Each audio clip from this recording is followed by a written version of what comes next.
Magandang araw. Ako si Doktor. Ngayon, pag-usapan natin ang isang bagay na madalas binabaliwala ng marami, pero maaaring senyales ng mas malalim na problema sa katawan. Madalas na pag-ihi sa gabi. Gigising ka isa, dalawa, minsan tatlo, o higit pang beses para lang umihi. Sa umpisa, iniisip mo normal lang. Uminom ka lang siguro ng maraming tubig. Pero kapag nangyayari ito gabi-gabi, hindi na ito simpleng habit lang. May sinasabi na ang katawan mo. Simulan natin sa isang mahalagang tanong. Ilang beses ka bang nagigising sa gabi para umihi? Kung minsan lang, halimbawa isang beses, maaaring normal pa ito. Lalo na kung marami kang ininom bago matulog. Pero kung 2 beses o higit pa, lalo na kung araw-araw, kailangan na itong pagtuunan ng pansin. Ang tawag dito ay nocturia. Ngayon, unawain natin kung ano ang nangyayari sa katawan mo sa gabi. Habang natutulog ka, ang katawan ay dapat nagpapahinga. Bumabagal ang production ng ihi. May hormone na tinatawag na ADH o antidiuretic hormone. Ito ang nagsasabi sa kidneys na bawasan ang paggawa ng ihi sa gabi para tuloy-tuloy ang tulog mo. Pero kapag may problema sa hormone na ito o may ibang factor na nakakaapekto sa katawan mo, mas maraming ihi ang nagagawa kahit gabi na. Unang dahilan ng madalas na pag-ihi sa gabi ay simpleng lifestyle. Maraming tao ang umiinom ng maraming tubig, kape, saa o alak bago matulog. Ang caffeine at alcohol ay parehong diuretic.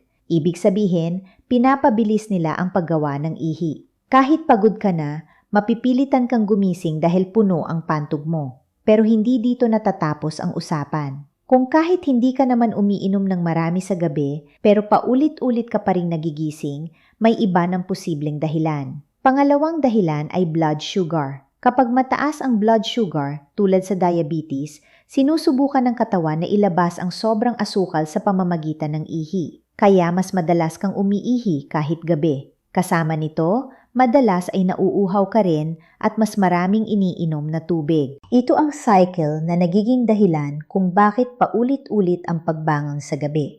Pangatlong dahilan ay problema sa prostate, lalo na sa mga lalaki. Habang tumatanda, lumalaki ang prostate. Kapag lumaki ito, naiipit ang daanan ng ihi. Kahit hindi pa puno ang pantog, parang may pakiramdam na kailangan mong umihi. Kaya madalas kang nagigising kahit konti lang ang ihi. Pang-apat ay problema sa pantog mismo. May mga tao na may tinatawag na overactive bladder. Kahit maliit lang ang laman ng pantog, nagpapadala na ito ng signal sa utak na kailangan ng umihi. Kaya kahit gabi, hindi ka mapakali at kailangan mong bumangon. Pang-5 ay problema sa puso at circulation. Kapag nakahiga ka sa gabi, ang fluid na naipon sa mga binti sa buong araw ay bumabalik sa bloodstream. Kapag nangyari ito, mas maraming fluid ang napupunta sa kidneys, kaya mas maraming ihi ang nagagawa. Kaya may mga taong hindi umiihi ng madalas sa araw, pero sa gabi naman bumabawi. Pang-6 ay sleep problems.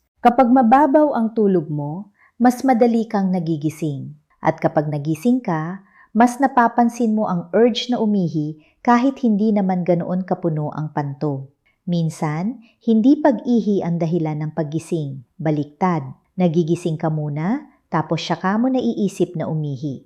Ngayon, pag-usapan natin ang epekto nito. Ang madalas na pag-ihi sa gabi ay hindi lang tungkol sa pantog. Sinisira nito ang tulog mo. At kapag sirang-sira ang tulog, sunod-sunod na problema ang lalabas. Pagod sa umaga, hirap mag-focus, irritable, mas mataas ang stress, mas mataas ang risk ng weight gain, diabetes, at heart problems. Ang katawan ay nangangailangan ng tuloy-tuloy na tulog para makapag-repair. Kapag paulit-ulit kang nagigising, hindi ka nakakarating sa deep sleep na kailangan para sa recovery. Kaya kahit mahaba ang oras ng tulog mo, pakiramdam mo, pagod ka pa rin. Ngayon, itanong mo sa sarili mo, kailan nagsimula ang ganitong pattern? May pagbabago ba sa pagkain mo? Sa pag-inom mo? Sa stress level mo? Sa timbang mo?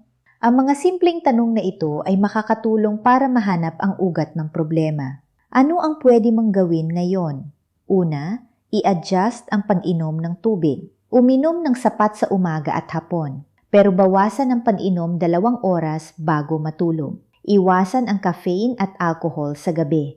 Pangalawa, bantayan ang blood sugar. Kung napapansin mo madalas kang nauuhaw at umiihi, magpatingin para masuri kung may diabetes. Pangatlo, kung ikaw ay lalaki at may edad at napapansin mong mahina ang daloy ng ihi o pakiramdam mo hindi nauubos ang laman ng pantog, ipasuri ang prostate. Pang-apat, ayusin ang tulog. Bawasan ang screen time bago matulog. Panatilihing consistent ang oras ng tulog at gising. Ang quality ng tulog ay kasing halaga ng dami nito. Panglima, gumalaw araw-araw. Ang regular na movement ay nakakatulong sa circulation at fluid balance ng katawan. Ngayon, mahalagang tandaan ito. Hindi lahat ng pag-ihi sa gabi ay delikado. Pero kapag ito ay madalas, paulit-ulit at nakakaapekto na sa kalidad ng tulog mo, hindi na ito dapat baliwalain. Ang katawan mo ay nagsasabi na may kailangang ayusin. Kung ang pag-ihi sa gabi ay may kasamang sakit,